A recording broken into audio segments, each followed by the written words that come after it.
আল্লাহর খলিল বুকের সাথে বুক, গলার সাথে গলা মিলে তিনি কানে কানে বলতেছেন, বাবা ইসমাইল, বাবা ইসমাইল। ক্বালা ইয়া বুনাইয়া ইন্নী আরা ফিল মানামি আন্নী আযবাহুকা ফানজুর মাযা তারা। সন্তানকে বুকে নিয়ে তিনি জড়ায় কথা বলবেন, কিন্তু না, তিনি কানে কানে বলতেছেন, বাবা ইসমাইল, আমি স্বপ্নে দেখেছি তোমাকে আমি কোরবানি করি। বাবা বলো এই ব্যাপারে তোমার মত কি? এ ভাই একটু খেয়াল করেন, একটু নিজের মধ্যে চিন্তা করেন। 13 বছর পর সন্তানকে বুকে জড়ায় নিয়ে বাবা বুঝি কোরবানির কথা শোনায়, সন্তানকে জবাই করার স্বপ্নের কথা শোনায়। আমাদের জমানায় যদি এমন হইতো, একটু চিন্তা করেন, ছেলেও কইতো আমিও স্বপ্নে দেখছি তোমারে কোরবানি করি। কিন্তু কেমন ছেলে, কেমন বাবা। ইসমাইল কই, ক্বালা ইয়া আবাতি ফাল মা তুমার সাতাজিদুনি ইনশাআল্লাহ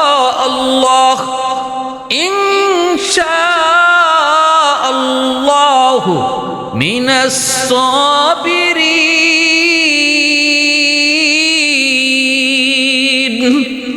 সন্তান বাবার কথা এতটুকু কয় নাই, বাবা এটা তুমি কি শোনাইলা? এতদিন পরে আমার পাইছো, এতদিন পরে আমার সাথে তোমার দেখা, কি কও বাবা তুমি আমারে কোরবানি করবা? এটা কেমন কথা? এমন কথা তিনি বলেন নাই। তিনি বলছেন, বাবা গো, আপনি আল্লাহর পয়গম্বর, নবীরা স্বপ্নে যা দেখে সেটা সত্য হয়, নবীদের স্বপ্ন সেটা ওয়াহি। অতএব আপনি এটা আল্লাহর পক্ষ থেকে আদেশ পাইছেন, আপনি আল্লাহর আদেশ পূরণ করেন। আমাকে আপনি অধৈর্য পাবেন না গো বাবা, আপনি আমার ধৈর্যশীলদের অন্তর্ভুক্ত পাবেন। আমি না করব না, বাধা দিব না, সন্তুষ্ট চিত্তে ধৈর্যের সাথে আমি আপনার আদেশ পালনে সহযোগিতা করব। কেমন বাবা কেমন সন্তান, কেমন বাবা কেমন সন্তান। ভাইরা বন্ধুরা, সন্তান ইব্রাহিম আলাইহিস সালাম সন্তানকে এই কথা কয়, সন্তান এইভাবে জবাব দেয়। এইদিকে ইবলিসের শরীরে আগুন ধরে গেল, শয়তানের শরীরে আগুন লেগে গেল। শয়তান দৌড়ে গিয়া কয়, ও হাজেরা, সন্তান তোমার নিয়ে যাইতেছে ইব্রাহিম মালিকের দাওয়াত খাইতে, দাওয়াত খাইতে নিয়ে যাইতেছে। দাওয়াত খাইতে কেউ কি আবার ছুরি নিয়ে যায়, দাওয়াত খাইতে কেউ কি আবার রশি নিয়ে যায়। আরে দাওয়াত টাওয়াত কিছুই নয়, তোমার সন্তান ইসমাইলকে জবাই করার জন্য নিয়ে যায়। হাজেরায় কয়, কও কি তুমি? বাবা কোনোদিন সন্তান জবাই করে নাকি? এটা অসম্ভব। এমন কথা আমারে খামোকা কয়ো না, অযথা এমন মিথ্যা কথা কয়ো না। ইবলিস মনে মনে কয়, তো সাধারণ কোনো বান্দি না, তারে বুঝানোই যাবে না, বুঝাইতে গেলে তারে হকিকত কোয়া লাগবে। ইবলিস কয়, জানোনি কেন সন্তানকে জবাই করার জন্য নিতেছে গো? কেন? এটা আল্লাহর আদেশ, আল্লাহ আদেশ করেছে সন্তানকে জবাই করার জন্য। এবার শোনেন কেমন মা। হাজেরা আলাইহিস সালাম তখন কই, তাহলে তুই ইবলিস। কেমনে কইলা? এটা যদি আমার আল্লাহর আদেশ হয়, আমার আল্লাহর আদেশে বাধা দিতে পারে একমাত্র ইবলিসে। আল্লাহর আদেশে বাধা দেয় মানুষ না, কোনো ইমানদার মুমিনও না, ফেরেশতাও না, ইবলিস। অতএব আমার আল্লাহর আদেশ যদি হয়, আমি মা হাসি খুশি মেনে নিলাম, আমি বিন্দু পরিমাণও নারাজ না। তাড়াতাড়ি তো এখান থেকে সর। ইবলিস দৌড়ায় ইব্রাহিম আলাইহিস সালামের কাছে আসলো, কারণ এত বড় পরীক্ষায় যদি ইব্রাহিম পাশ করে ফেলে, তাহলে মর্যাদা মাকাম কি পরিমাণ বাড়বে। ইবলিসের শরীরে তো আগুন জ্বলতেছে, কারণ মানুষের কামিয়াবি, মানুষের সফলতা ইবলিস সইতে পারে না। কারণ এই মানুষের কারণে ইবলিস জান্নাত থেকে বঞ্চিত হয়ে এসেছে। এই মানুষের সফলতা ইবলিস কখনো বরদাস্ত করতে পারে না। ইব্রাহিম আলাইহিস সালামের কাছে যায়, ইব্রাহিম, সাধারণ একটা স্বপ্নের উপরে ভিত্তি করে সন্তান জবাই করে ফেলতেছো, এটা একটা কাম করতেছো। আর সন্তান জবাই করতেছো একটা স্বপ্নের উপরে ভিত্তি করে। আর স্বপ্ন, কত স্বপ্নই তো আমরা কতভাবে ফালায়া দেই, স্বপ্নের তো কোনো ভ্যালু নাই। কিন্তু ইব্রাহিম আলাইহিস সালাম কয়, তুই ইবলিস, নিশ্চিত তুই ইবলিস। কারণ নবীদের নবীদের নবীগণের স্বপ্ন স্বপ্ন না, এটা আল্লাহর পক্ষ থেকে ওহী। অতএব এটা আমার জন্য সাধারণ কোনো স্বপ্ন না, আল্লাহর পক্ষ থেকে আদেশ। দৌড়ে গেছে ইসমাইলের কাছে, ইসমাইল তোমার বাবা ইব্রাহিম তোমারে দাওয়াত খাইতে লইয়া যায় না গো, তোমারে কিন্তু জবাই করার জন্য নিতেছে, তাড়াতাড়ি সময় আছে, এখনো তুমি সময় আছে, ভাগো। সাথে সাথে ইব্রাহিম আলাইহিস সালাম কয় বাবা রে, এমন কথা যে কয় মানুষ না, এরে পাথর মার।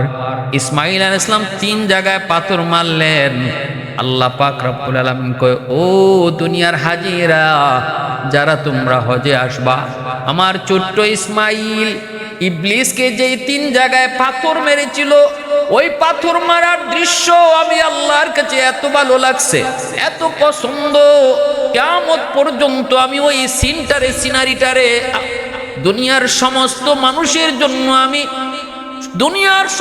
মানুষের জন্য আমি নজির বানায় রাখলাম, স্মৃতি বানায় রাখলাম। ইসমাইল যেখানে পাথর মারছে তোমরাও সেখানে আইসা শয়তানরে পাথর মারবা। যদি পাথর না মারো আমার ইসমাইলের মতো, তাহলে তোমাদের হজটাই আমি কবুল করব না গো।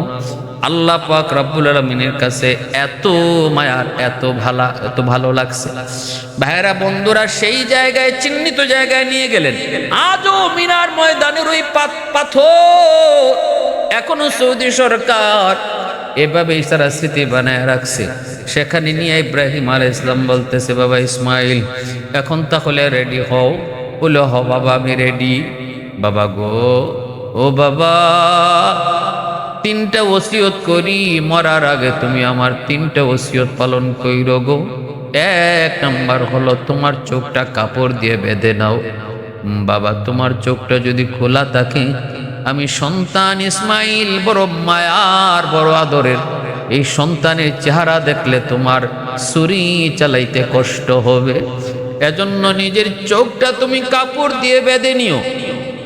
2 নম্বর ওসিয়ত গো বাবা, আমার হাত পাগুলা তুমি রশি দিয়ে বেঁধে নিও, কারণ আমি দেখেছি কোন ছোট প্রাণী জবাই করার পর এমন নড়াচড়া করে, এমন লাফালাফি করে, আমার জানটা যাওয়ার সময় আমার হাত পা নড়াচড়া করবে। যদি আল্লাহ না করুক তোমার গায়ে আমার পা লেগে যায়, তাহলে তুমি তো আল্লাহর পয়গম্বর বাবা, আমার বেয়াদবি হবে, আল্লাহ নারাজ হবে। এজন্য আমার হাত পাগুলি রশি দিয়ে বেঁধে নিও। এ দুনিয়ার মানুষ একটু খেয়াল করো, আসমান, শুধু আসমান নয়, আসমানের ফেরেশতারা থমকে গেল, জমিনের সমস্ত মাখলুক গুলা খানা বন্ধ করে দিল, বাতাসের জায়গায় আটকে গেল, সমস্ত কায়নাত যেন থমকে গেল। ফেরেশতারা কয় মালিক আর লাগবে না গো, আল্লাহ পরীক্ষা নেওয়া লাগবে না, আমাদের বুঝ হয়ে গেছে তোমার ইব্রাহিম দুনিয়ার সব কিছুর চেয়ে তোমাকে বেশি ভালোবাসে। আল্লাহ কয় না, পরীক্ষা শেষ পর্যন্ত চলবে, তোমরা শুধু দেখতে থাকো, লাস্ট ফিনিশিং পর্যন্ত পরীক্ষা চলবে। ইব্রাহিম খলিল ইসমাইলের কথা মতো 2য় শর্তটাও মানলেন। 3 নাম্বার ওসিয়ত তিনি করলেন, বাবা গো আমার রক্তমাখা জামা, আমার রক্তমাখা কাপড়গুলো আমার মার কাছে আপনি নিয়ে পৌঁছে দিয়ে, কারণ জন্মের পরে আমি আপনারে দেখি নাই, আপনারে পাই না, জন্মের পর থেকে আজকে 13টা বছর আমি মাকে দেখেছি, মার আদর সোহাগ পেয়েছি, মার ভালোবাসা, মার শিক্ষাও পেয়েছি। এজন্যই ভাষা শিখবে মার কাছ থেকে, যার কারণে মা সন্তানকে ভাষা শেখায়, আদর্শ শেখায়, আখলাক শেখায়। এজন্যই মাতৃভাষা নাম হইছে, মাতৃভূমি নাম হইছে। মার কাছ থেকে সন্তান সবার আগে আদর্শ শিখে। ভাষাটা বাবার ভাষা, এই কথা কেউ কয়নি, না কয় না। মাতৃভূমি কয়, বাবার ভূমি কয় নি, কয় না, কয় না। তাহলে ভূমিও মার সাথে জড়িত, ভাষাও মার সাথে জড়িত। এর অর্থই হলো সন্তান তার জীবনের প্রথম শিক্ষাটাই মার কাছ থেকে লাভ করে।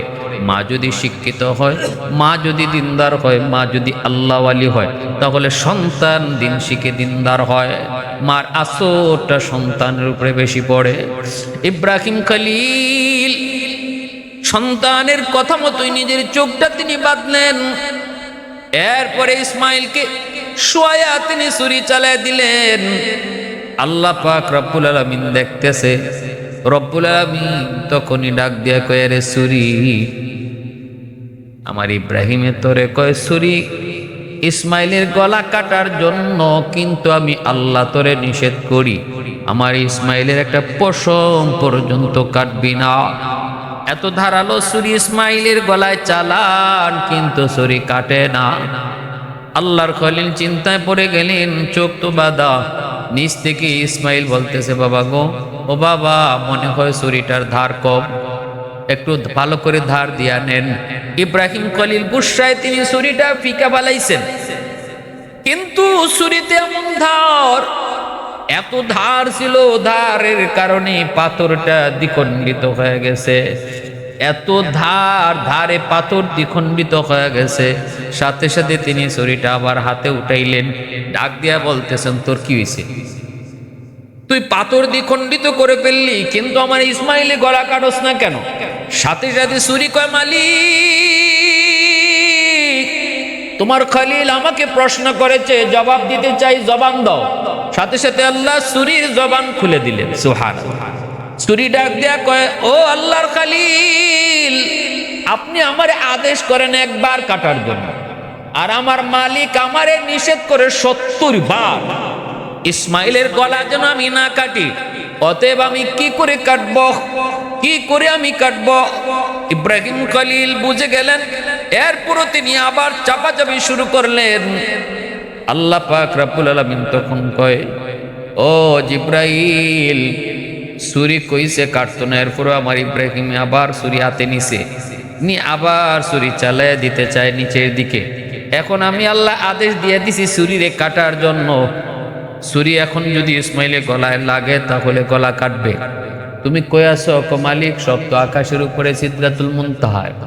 আল্লাহ কয়, আমি জানি না কেমনে যাবা, তবে যেখানে আছো ওখান থেকে জান্নাতি দুম্বা লইয়া ইব্রাহিমের ছুরি ইসমাইলের গলায় লাগার আগে আগে তুমি জান্নাতি দুম্বা ইসমাইলের জায়গায় দিয়ে শোয়া দাও।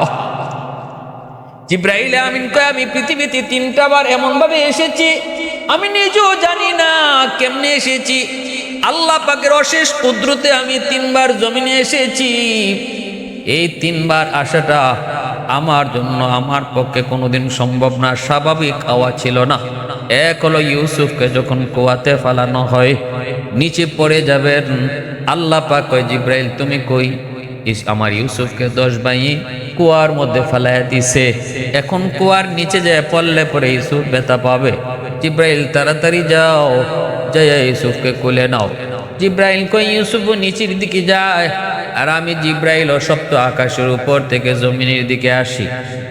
500 ডানা একসাথে ব্যবহার করে ইউসুফ কুয়ার নিচে আসার আগে আগে আমি কুয়ার নিচে পৌঁছে যাই, ইউসুফকে আমি কোলে নেই। হলো রহমতের নবী, মার নবী, আমার আপনার নবী তায়েফের জমিনে যখন রক্তাক্ত হলেন, তায়েফের উশৃঙ্খল যুবকরা যখন নবীর গায়ে আঘাত করে গো, আর রক্তের ফুটাটা যখন জমিনে পড়ে যাবে, আল্লাহ পাক তখন ডাক দিয়া বলছিল, জিব্রাইল, মালিক লাব্বাইক, দ্রুত তায়েফের জমিনে যাও, আমার বন্ধু রক্তের ফুটা জন্য মাটিতে না পড়ে গো।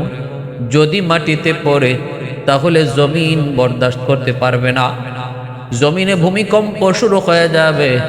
জিব্রাইল কয়, আমি দেখতেছি নবীর শরীর থেকে রক্তের ফুটা মাটিতে পড়তেছে, ফুটাও মাটির দিকে যায়, আর আমি জিব্রাইল সপ্ত আকাশের উপর থেকে নিচে নামি।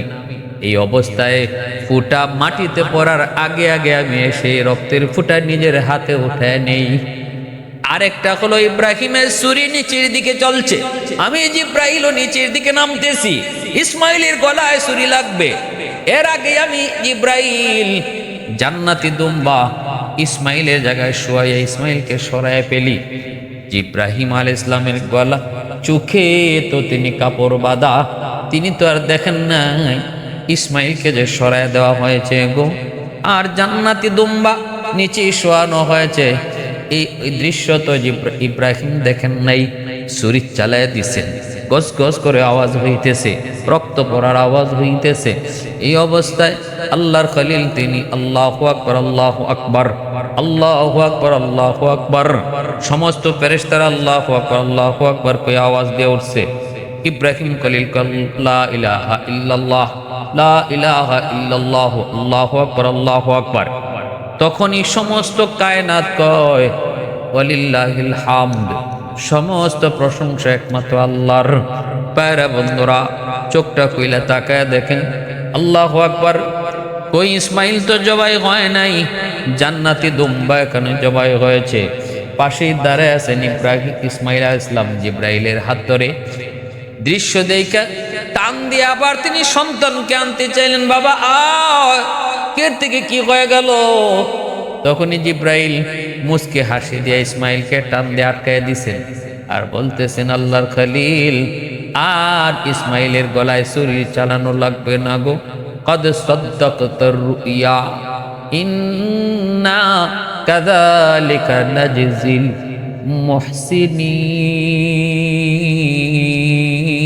মুহসিনিন। আল্লাহ পাক রব্বুল আলামিন আপনার স্বপ্ন আপনি বাস্তবায়ন করেছেন। আল্লাহ পাক আপনার পরীক্ষায় আল্লাহ আপনাকে 100তে 100 নম্বর দিয়ে আল্লাহ আপনারা পাশ করায় দিছে। পরীক্ষায় আপনি পাশ হয়েছেন, স্বপ্নকে আপনি সত্যে রূপান্তরিত করেছেন। আর এইভাবে আল্লাহ পাক নেককার মুমিনদেরকে আল্লাহ সাহায্য করেন। এই ছিল ভাইয়েরা বন্ধুরা ইব্রাহিম আলাইহিস সালামের কোরবানির ছোট্ট একখানি ইতিহাস। ভাইয়েরা বন্ধুরা, ইব্রাহিম আলাইহিস সালাম তিনি কিন্তু জবাই করেছেন সন্তান ইসমাইলকে।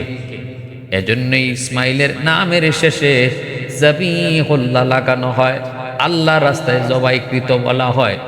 আল্লাহ পাক রব্বুল আলামিন ইহসান করছেন, যদি ইব্রাহিমের ছুরিতে ইসমাইলের জবাই হয়ে যেত গো, তাহলে আজও আমাদেরকে সন্তান জবাই করাই লাগতো, সন্তান জবাই দেওয়া লাগতো কোরবানিতে। পশু জবাই করলে সেটা হইতো না। আল্লাহ পাক ইসমাইলের জবাই কবুল করেছেন আল্লাহ, কিন্তু বাস্তবে রূপ দিয়েছেন পশু জবাইয়ের মাধ্যমে। আল্লাহ পাক রব্বুল আলামিন ইহসান করেছেন এই উম্মতের জন্য। এজন্যই কুরবানি কি নবীকে প্রশ্ন করা হলে নবী বলেছেন, সুন্নাতু আবিকুম ইব্রাহিম, এটা তোমাদের জাতির পিতা ইব্রাহিম আলাইহিস সালামের সুন্নত, ইব্রাহিম আলাইহিস সালামের আদর্শ। এই ইব্রাহিম আলাইহিস সালামের এই কোরবানির আদর্শ থেকে আমাদের শিক্ষণীয় কি? এক নাম্বার শিক্ষণীয় বিষয় হলো সকল কাজে আল্লাহর সামনে সারেন্ডার করা, আল্লাহ পাকের হুকুমের সামনে নিজের মাথাকে নোয়াইয়া দেওয়া। এটা হলো কুরবানির 1 নম্বর সবক।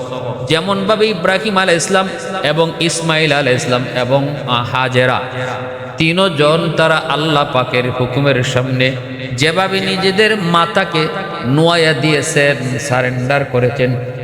ইব্রাহিম এই কথা কয় নাই, মালিক এটা কেমন আদেশ তুমি করতেছো, সন্তান জবাই করবো, আর কি কোনো পরীক্ষা নাই, অন্য কোনো পরীক্ষা নাও না। ইব্রাহিম এই কথা তো আল্লাহরে বলতে পারতেন, মালিক এটা ছাড়া আর কি কোনো পরীক্ষা নাই, কিন্তু ইব্রাহিম এই কথাও বলেন নাই। এর দ্বারা আল্লাহ পাক বুঝাইলেন, মুসলমানি কারে কয় যদি তোমার শিখতে হয়, ইব্রাহিমের কাছ থেকে শিখো। মুসলমানি কারে কয় যদি তোমার শিখতে হয়, জানতে হয়, ইসমাইলের কাছ থেকে শিখো। মুসলমানি কারে কয় শিখতে হয়, বুঝতে হয় যদি হয় তোমার, তাহলে হাজারার কাছ থেকে শিখো। আল্লাহ পাক রব্বুল আলামিন মুসলমানি মূলত আমাদেরকে শিখাইতেছেন কোরবানির দ্বারা। এই কোরবানির দ্বারা আমাদেরকে মুসলমানি আল্লাহ শিখাইতেছেন কিভাবে আল্লাহর হুকুমের সামনে নিজেকে আত্মসমর্পণ করতে হয়, নিজের যুক্তি বাদ দিতে হয়, নিজের চিন্তা বাতিল করে দিতে হয়, নিজের অহংকার বাতিল করতে হয়, নিজের পণ্ডিতি বাতিল করতে হয়, নিজের বুদ্ধি বিবেক সব কিছুকে আল্লাহর হুকুমের সামনে বিসর্জন দিয়া আল্লাহর কথাই কথা, আল্লাহর সিদ্ধান্তই সিদ্ধান্ত। এই জিনিসটা মাথা পেতে নেওয়ার নাম হলো মুসলমানি। আর কুরবানির দ্বারা আল্লাহ আমাদেরকে খাঁটি মুসলমান কেমনে হওয়া যায় এটা শিখাইতেছেন। এজন্য আমার ভাইরা, কোরবানি আমাদের সামনে আমরা কি করতাম, আমাদের এই কোরবানির পশু এটা বলা হয়েছে যে মোটা তাজা হইতো। আল্লাহ রসুল কয়, যার কোরবানির জন্তু যত সুন্দর হাশরের মাঠে তার জন্য এটা সওয়ারি হবে। এজন্য জন্তুটাও মোটা তাজা হইতো। ইব্রাহিম আলাইহিস সালামের এই কোরবানির দ্বারা, এই কোরবানি থেকে আমাদের এক সবক, যে আমাদের কোরবানির মধ্যে সহনশীলতা থাকতো, সহমর্মিতা থাকতো, গরিবের মধ্যে আমাদের কি থাকতো, আন্তরিকতা থাকতো। গরুর গোশত একাই খাই নিতাম এমন না, বরং আল্লাহ পাক রব্বুল আলামিন আমাদেরকে খাওয়ার সুযোগ দিয়েছেন। পূর্বেকার কোরবানি খাওয়ার সুযোগ ছিল না, এই উম্মতের জন্য সুযোগ দিয়েছেন। তাই বলে সব গোশত একা খাওয়া না, কোরবানি এটাও একটা শিক্ষা। গরিবের খেয়াল করা, তিনটা অংশ করা, ভাগ করা, নিজের জন্য একটা রাখা, আত্মীয় স্বজনের জন্য একটা রাখা, আর গরিব গোরাবার জন্য আরেকটা ভাগ করা। যদিও এটা ফরজও না, ওয়াজিবও না, কিন্তু এই তিনটা ভাগ করা, এর দ্বারা কোরবানি আমাদেরকে সামাজিক একটা শিক্ষা আমাদেরকে দেয়া যায়। আমাদের ভিতর সহমর্মিতা, সৌহার্দ্যপূর্ণতা এবং মানুষের প্রতি, গরিব অসহায় মানুষের প্রতি যে আন্তরিকতা, এই জিনিসটা এই কোরবানি আমাদের শিখায়া যায়। এজন্য সাধ্য অনুযায়ী একটু ভালো পশু কোরবানি করা। আমার সাধ্য আছে একটা মোটা তাজা গরু কোরবানি করার, কিন্তু আমি নাম কি হচ্ছে একটা কোরবানি দিলাম, এর দ্বারা আল্লাহর সন্তুষ্টি আদায় হয় না। এখানে তো গোশত খাওয়া উদ্দেশ্য না, এখানে আমার তৌফিক অনুযায়ী কোরবানিটা করলে একটা অংশ গরিবে পাবে, যে গরিবরা বৎসরে একবারও তারা গরু গোশত খাইতে পারে না। 800 টাকা কেজি একটা গরিব কিভাবে সারা বৎসরে একবারও অনেকে গরু গোশত খাওয়ার চিন্তা করতে পারে না। তো এই ঈদের উসিলায়, কোরবানির ঈদের উসিলায় তারা এই কোরবানির গরুর গোশত পায় এবং তারা এটা খায়। এজন্য আমার ভাইয়েরা, আমরা এটা করব। কার উপরে? ধনীর উপরে। কোন ধনী?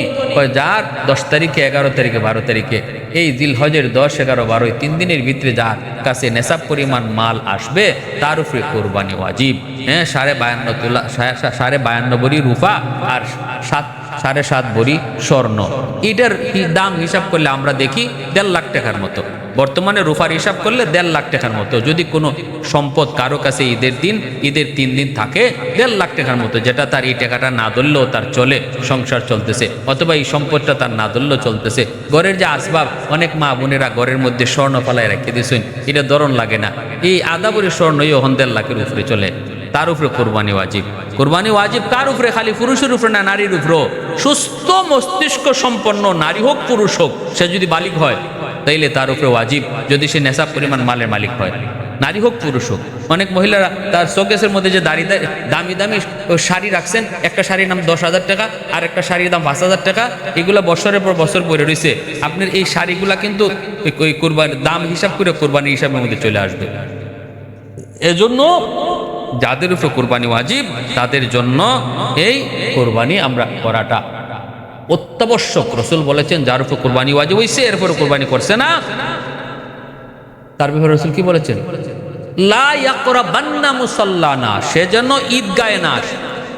আল্লাহ রাসূল বলছেন, কোরবানি ওয়াজিব হইছে এরপর কোরবানি করছে না, সে যেন ঈদের নামাজে না আয়। এখন কোরবানি ওয়াজিব হওয়ার পরে যদি কেউ কোরবানি না করে ঈদের নামাজে যায়, তাই বেহায়া। আল্লাহ রসুলের ভাষায় বেহায়া। কুরবানি ওয়াজিব, এরপরে কুরবানি দিছে না, আইসে ঈদের নামাজ পড়তো, আল্লাহ রসুল কইয়া বেহায়া হইয়া আইছে, তার নিষেধ করছে। এটা ধমকি, সাধারণ ধমকি না। আল্লাহ রসুলের রহমতের নবী যদি একটা ধমকি দেয়, এই ধমকিটা কি সাধারণ ধমকি যে নবী উম্মতের এত দরদি নবী? এজন্য কোরবানি করতে হবে। হিসাব করলে দেখা যাবে আমাদের সমাজের অনেক নারী পুরুষের উপরে কোরবানি ওয়াজিব, কিন্তু আমরা মনে করি না এটা ধনীরার কাম, এটা বড় লোকের কাম, আমার কাম না। 1.5 লাখ টাকার সম্পদ এমনি পড়ে রয়েছে, জমি হোক, বিটা হোক, স্বর্ণ হোক, কাপড় চোপড় হোক, দামি শোকেস হোক, এটা এমনি পড়ে রয়েছে অনেকের ঘর, অনেকের বাসা। হিসাব করলে কোরবানি ওয়াজিব। আল্লাহ পাক তৌফিক দান করুন। আর গরিবে কোরবানি দিতা ফারুন নফল। তবে গরিবে যদি কোরবানি দেওয়ার নিয়তে পশু কিনালায়, তখন শরীয়তে মাসলা হইল এই পশু কোরবানি দেওয়া তার উপরে তখন ওয়াজিব হয়ে যায়। গরিবের জন্য কোরবানি দেওয়া ওয়াজিব না। এরপরও যদি কোনো গরিবে কোরবানি দেওয়ার নিয়তে পশু ক্রয় করে, তখন আর সে কোরবানি না দেওয়া পারতো না, তখন তার কোরবানি দিতেই হবে, তখন তার জন্য ওয়াজিব হয়ে গেছে। শরীয়ত দেখেন, শরীয়তে তার জন্য সার দিয়েছে প্রথমে যে তোমার লাগবে না, এরপরে হ্যাঁ যদি না আমি দিতাম, তখন শরীয়তে তে যখন দিতাই মনে করে কিনছো, এখন না দিয়া পারতাম, এখন কোরবানি দেওয়াই লাগবে। এর অর্থ হইল এখন যদি এই পশুটা তার হারাইয়া যায়, গরিবের এই পশুটা যদি হারাইয়া যায়, তাইলে শরীয়তের মাসালা হইল আরেকটা গরু কিনতেইব, আরেকটা গরু কিনা কোরবানি দিতেইব। এটাও শেষ না, আরেকটা গরু কিনলো গরিবে, ওই হারানো গরুটা আবার ফাইলিছে, তাইলে এখন কয়টা হইলো? 2টা। এখন কি 2টা গরু কোরবানি দিত না একটা? শরীয়তের মাসলা হইলো গরিব যদি হয়ে থাকে তাহলে 2টা কোরবানি দেওয়া লাগবে। আর যদি সে ধনী হইয়া থাকে তাহলে তার একটা দিলেই চলবে। মাসালা কেমন জটিল। ধনীর জন্য হারানো গরু ফিরা পাইলে, হারানো পশু ফিরা পাইলে একটা দিলেই চলে, আর গরিবের জন্য হারানো পশু ফিরা পাইলে তার দুইটাই দিতে হয়। এটা কেন? যে ওই গরিব রেজে ছাড় দিয়ে রাখছে শরীয়তে, যে তুমি দিও না, তুমি গরিব মানুষ, তুমি খাইতে পারো না, তোমার এমনি চলতে কষ্ট হইতেছে বউ বাচ্চা নিয়ে, কি দরকার তোমার কুরবানি করার? না এরপরও যখন তুমি দিতে, তাহলে তোমার মাঝে কিছু হেডেম আছে, তোমার ভিতরে অন্য কিছু একটা বাপসাব আছে। তো যদি বাপসাব হই থাকে তাইলে তোমার জন্য করা করছে, আইন করছে করা, যখন কিনবায় তো দেওয়ানই লাগবো। আর যদি হারায় জায়গা আরেকটা কিনো, আরেকটা কিনে আনছো, তখন পাইলিছো হারানোটা, আবার তখন দুইটার একটা দিলাই তাই না, তুমি গরিব কেন তোমার না করছিলাম এরপরও কেন এটা করলা, তখন দুইটা দাও। শরীয়তের মাস হলে তার দুইটা দেওয়া উচিত। আর যদি ধনী হয়ে থাকে আর ধনীর পশু ক্রয় করা পশু হারাইয়া যায় আবার ফেরত পায়, তখন শরীয়ত তার একটা দিলে চলে। এরকম কোরবানি অনেকগুলি মাসালা আছে, ইনশাল্লাহ আমরা পর্যায়ক্রমে এই কোরবানি মাসালাগুলো নিয়ে আমরা আলোচনা করব। আর কোরবানির মৌলিক ইতিহাসটা যেটা হয়তো আদম আলাইহিস সালামের ছেলে হাবিল আর কাবিল কোনার থেকে কোরবানি শুরু হয়েছিল, এই বিষয়টা নিয়ে ইনশাল্লাহ আমরা আগামীতে আলোচনা করব। আখির দাওয়া।